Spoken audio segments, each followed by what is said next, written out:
thought it ended the loop, but I'm back. Oh my god. Everything's different. This time, it's coming after all of us. If you don't reset the day and try again, they're dead for good, aren't they?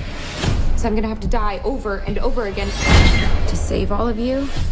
I mean, I guess you could just reset the day yourself. Genius idea. What is up, guys? Kid Critic is back with another review, and this review is on the new film Happy Death Day to You, and it's directed by Christopher Landon and stars Jessica Rothe, and it's about Tree Gelman, who wakes up in horror to learn that she's stuck in a parallel universe. Her boyfriend Carter is now with someone else, and her friends and fellow students seem to be completely different versions of themselves. When Tree discovers that Carter's roommate has been altering time, she finds herself once again the target of a masked killer.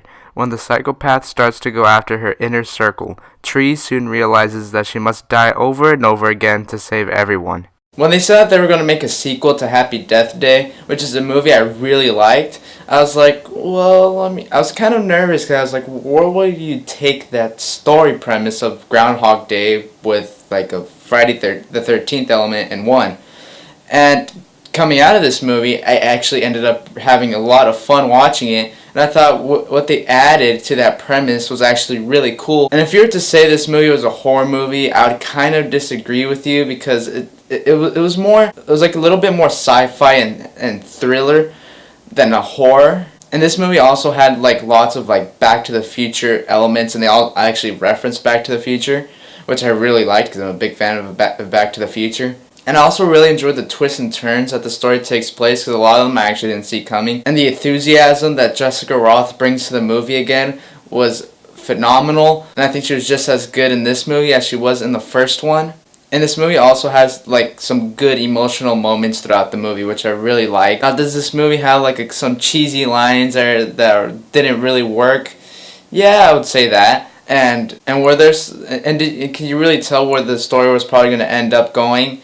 Yeah, but it was just a fun ride with a great performance by Jessica Rothe, and I do recommend to go watch Happy Death Day to You, especially if you really enjoy the first Happy Death Day and if you're a big fan of Back to the Future, mainly part 2. Now, if you were to ask me if I preferred the first Happy Death Day over the second one, if I prefer the second one over the first one, I would say I prefer the first one over the second one, mainly because I enjoy the character development of Jessica Rothe's character a little bit more in the first one.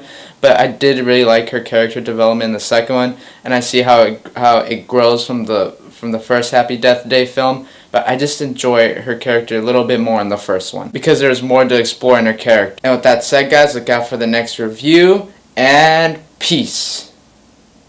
Uh-oh, not again. No, leave me alone. Leave me alone.